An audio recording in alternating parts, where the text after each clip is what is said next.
Okay, so we're on our second exercise of today, and it's a tricep exercise. Again, we're working with the same band as we did last time because we're doing the modification version. Now, what we can do, again, like the last exercise, is ensure that we are out further as long as we're in the proper position for more resistance, or we can come back for less resistance. It all depends on what your muscle level is in your arms, and hence the reason why we're doing this workout is to increase that muscle potential that you have and tone those muscles so that you have a little bit of a bicep going down. Okay, so now we're going to ensure that we try to have at least a 45-degree angle. It gives you more stability when you're going to do the workout. Couple things to remember is technique is the most important. So what we need to do is ensure that our arms are parallel from our elbow to our shoulder, and as well as we are leaning forward. Elbows are tucked. Tucking in the elbows is a really important thing because that's how you're going to make sure you're working your triceps.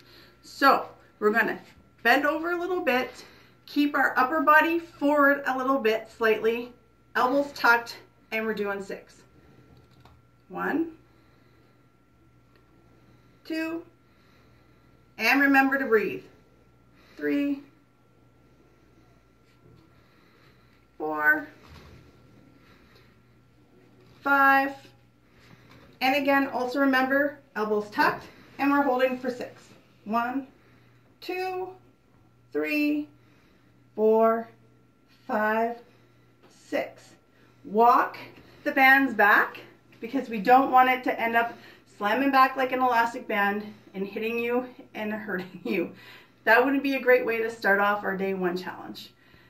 Hope you did well with that, and let's go on to the next one. Okay, so third exercise of the day. It is called a gladiator. Why is it called a gladiator? I'm not quite sure, but we're working on our biceps again. There's some key things to remember with this one, and I learned this by actually learning how to do this particular exercise. So what you need to do is come out like your very first exercise that we did with the biceps. You need to make sure that you're out far enough and your arms are going to remain parallel to your shoulder. Okay, we're going to go from here. We are going to take one side and then squeeze the bicep. If you cannot feel it in the bicep, that means you are not out far enough and you need more resistance. You'll feel it more in your shoulders, and that's not what we're looking for. So again, we're going to take it, elbows parallel, up, and squeeze that bicep. If you don't feel it in the bicep, we're not doing it right. Okay, so we're leaning back, we're in our stance, and we're going to go for 6. 1, 2, 3, 4, 5, and something to remember is we got to hold for 6 on both sides.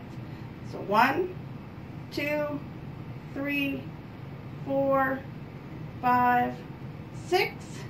Don't forget that squeeze. 1, 2, 3, 4, 5, and 6.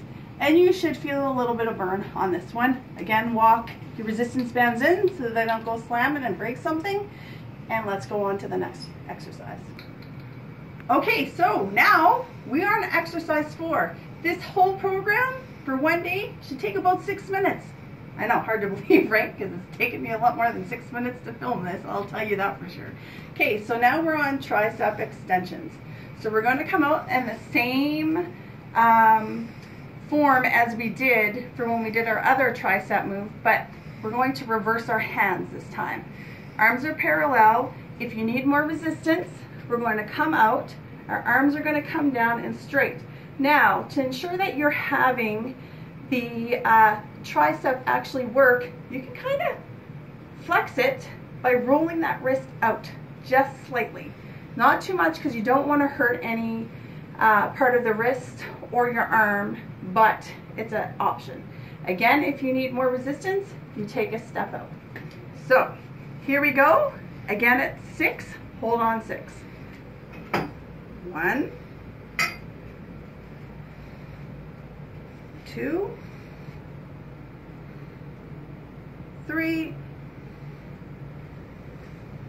4, 5, and we're holding on this one for 6 seconds. 1, 2, 3, 4, 5, and 6. Walk those bands back, and now we're on to exercise number 5. All right, so exercise number 5. It is a lying down bicep curl. Again, we're using the band. Again, it's going to determine where your resistance is, depending on if you can feel it or not, by the distance you are away from the bar or wherever your resistance band is. So what we're going to do is come down, take your time coming down to the ground, and we're going to get ourselves set up. So first thing we need to ensure that happens is our feet are planted on the ground, our legs are bent and hip width apart. So it almost looks like we're in a crunch position here, but something's going to change. Arms are straight. We're going to come out, lift our head, bring the band to our forehead, and let it go.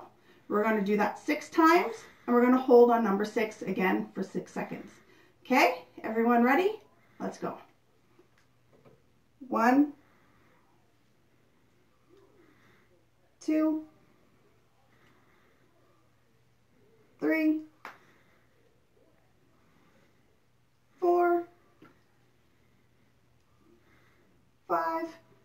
When we come onto the 6, make sure your back is staying down on the ground because you don't want to hurt that lower back. And we're at 3, 4, 5, and 6. Sit up to let the resistance band go because you do not want to hurt yourself or somebody else that may be in the room. Let's go on to day 6. Okay, so we're on exercise 6. Last exercise of the day. It's called birds. Why? You're going to see here in a second. We might have a little bit of wings happening. So what we're going to do is untangle here.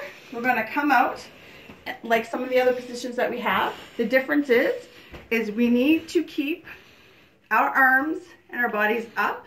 If you notice, my arms are at a 90-degree angle. What we're going to do is take it out and we're going to pull it out to the 4 and 8 position. And if you can't feel it, that means you need to come out because you're going to feel it in your triceps. So you're up and you're down. And you want to hold it for a sec, come back up and down. Okay, everybody got that? Here we go. So, 1, 2,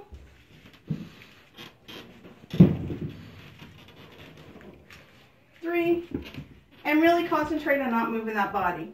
This is the first time that I'm doing this exercise, so I'm trying to make corrections as well. 5, and we're on 6, and we're going to hold this one.